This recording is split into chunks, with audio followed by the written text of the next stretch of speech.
बाल आश्रम की खस्ता हालत, प्रशासन सोया हुआ। अलर्ट इंडिया न्यूज के संवाददाता निपुण खजूरिया ने किया पुंछ के बाल आश्रम का दौरा और आश्रम की जर्जर हालत में कोरोना के दौरान पढ़ाई हुई बुरी तरह प्रभावित बच्चों ने आप बीती बयान करते हुए कहा कि आश्रम की हालत बहुत बुरी है। बच्चे इस तरह की हालत से बहुत प्रभावित हैं।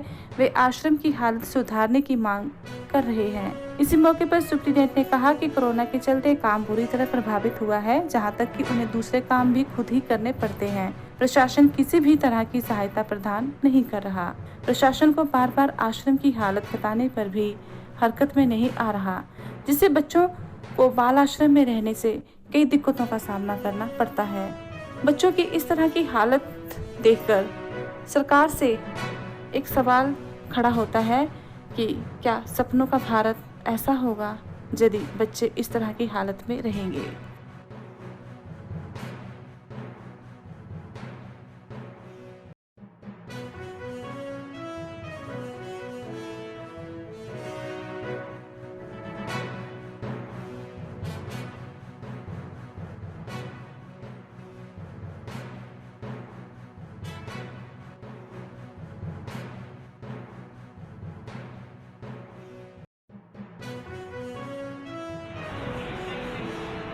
आपका नाम? मोहम्मद यूसुफ। मैं सड़ी चवाना का रहने वाला हूँ। क्लास 9 में पढ़ता हूँ। तो मैं 3 सालों से इधर आया। 1 साल मेरी पढ़ाई चली है बहुत अच्छी, तो 2 सालों से मेरी पढ़ाई भी बंद है। तो ऑनलाइन क्लासें बोल रहे हैं, ऑनलाइन क्लासें चलती है तेरी। तो ऑनलाइन क्लासें में के हमारी ऑनलाइन क्लासों के लिए फैसिलिटी नहीं है। तो हम जहाँ पे रहने वाले आश्रम में जहाँ पे रहते हैं, तो वहाँ पे जो बिल्डिंग है वो भी टूटी हुई है। तो जो जाली है अंदर से दरें दरवाजे जो भी है उसकी शीशे दरवाजे और दरी उनकी जाली जो है वो भी टूट गई हुई है।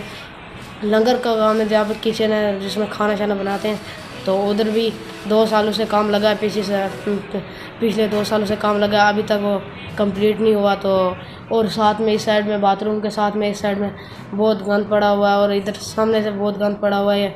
बहुत पेड़ है, बहुत ये कुछ है, काटने वाला कोई भी नहीं है। तो इसके लिए गवर्नमेंट बहुत कुछ नहीं कर सकती।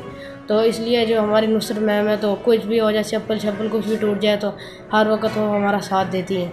तो जो भी किस चीज़ की भी कमी हो तो वो हमारा साथ देती है। जो गवर्नमेंट हमारे लिए कुछ भी नहीं करती है।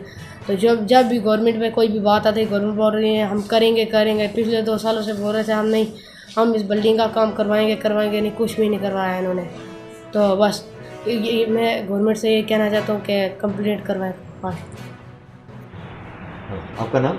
साजिद इकबाल जी। मैं नूना पांडी का रहने वाला हूँ। पिछले 2 साल से बाल आश्रम में रह रहा हूँ और 2 साल से पढ़ाई भी बंद है। तो मेरे घर पे कोई फैसिलिटी नहीं थी। मैंने सोचा गवर्नमेंट का अदारा है उसमें जाऊँ, उसमें कुछ मिलेगा, लेकिन यहाँ पे तो कुछ भी नहीं है। घर से बुरी हालत है। तो हमें साल में 1 बार चप्पल मिलती है, तो उससे काम नहीं चलता। तो उससे काम भी नहीं चलता।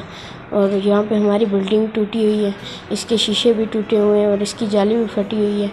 तो हमें डर लगता है कि कहीं ये रात को गिर ना जाए। तो बहुत टूटी हुई बिल्डिंग है और हमारे यहाँ पे पेड़ हैं, उनसे भी डर लगता है कभी वो गिर ना जाए। तो हमारे लिए गवर्नमेंट कुछ भी नहीं करती।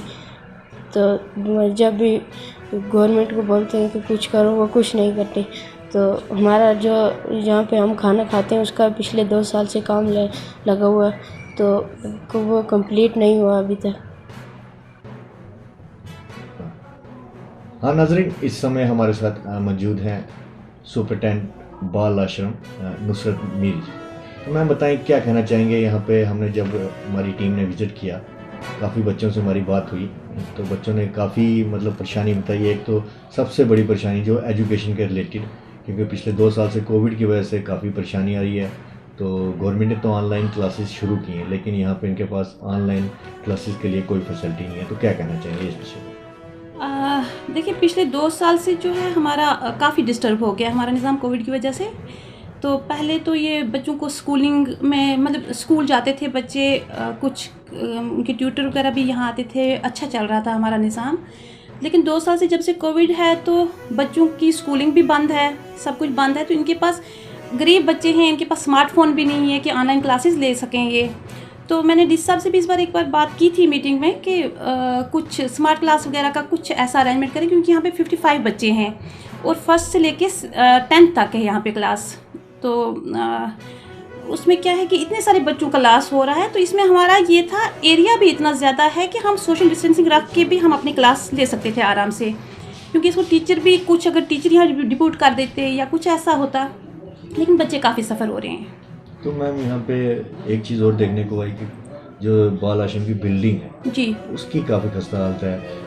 जगह जगह से जो मतलब उसकी सीलिंग हुई है वो गिर रही है। बिल्कुल। जहाँ पे बच्चे जिस हाल में लेटते हैं वहाँ पे हमने विज़िट किया, वहाँ देखा हमने, वहाँ पे भी जो शीशे हैं खिड़की के वो टूटे हुए, विंडोज़ पूरी तरह से ख़त्म है और आस पास जंगल है, तो कोई भी रात को कोई सांप वगैरह आके, तो उस वजह से बच्चों ने भी कहा कि हमें काफ़ी रात को सोने में भी दिक्कत आती है। तो इस पर ज़िला प्रशासन और एज ए सुपरिटेंडेंट आप किस तरह का काम कर रहे हैं? सर, मैंने काफ़ी बार इस बारे में मैंने डिस्ट्रिक्ट ऑफिसर साहब को भी लिखा है, डीसी साहब से भी बोला है। पहले राहुल यादव साहब थे यहाँ पे, उनसे भी काफ़ी बार बात की थी, उन्होंने भी थोड़ी बहुत रिपेयरिंग उन्होंने भी करवाई थी। यहाँ पे अब जो डीसी साहब हैं इन्होंने भी थोड़ी फंड्स थोड़े रिलीज़ करवाए थे शायद किचन ठीक करने के लिए, लेकिन अभी तक वो किचन भी नहीं ठीक हुई। तो बाकी जो है ये शीशे वगैरह सब कुछ मतलब बहुत बुरी हालत है। तो अब मैं क्या करती हूँ, सर्दियाँ जब हैं, सर्दियों में मैं इनको पॉलीथीन लगवा लेती हूँ, वो वाइट वाला जो वो आता है, शीट आती है, मैं वो भी अपनी पेमेंट पे मैं वो अपने से ही करवाती हूँ। सर्दियों में मैं वैसे बच्चों को बचा रही हूँ। अब गर्मियों में जब ये कुछ है तो गर्मियों में फिर वो पॉलीथीन उतार देते हैं बच्चे गर्मी की वजह से। तो और तो मेरे पास कोई ऑप्शन ही नहीं है, क्योंकि फ़ंड्स कुछ रिलीज़ नहीं हो रहे हैं, ऐसे फ़ंड्स कोई दे नहीं मेरा है। बार बार मैं उनको ऑफिस वालों को भी बोलती हूँ, डिस्ट्रिक्ट ऑफिसर को भी बोलती हूँ, डीसी साहब से भी बात करते हैं हम तो, लेकिन अभी तक कुछ बिल्डिंग के बारे में सोचा ही नहीं जा रहा है। तो बिल्डिंग की बहुत बुरी हालत है, खुदा न खास्ता अगर कभी कोई ज़लज़ला आया या कुछ हुआ तो इसको एक ही झटके की ज़रूरत है, इतनी पुरानी बिल्डिंग है ये। तो मतलब गवर्नमेंट की तरफ से किस तरह की फैसिलिटी जो पिछले 2 साल में कोविड की वजह से किस तरह की फैसिलिटी जो अभी तक बच्चों को दी गई? कुछ भी नहीं, खास कुछ भी नहीं है।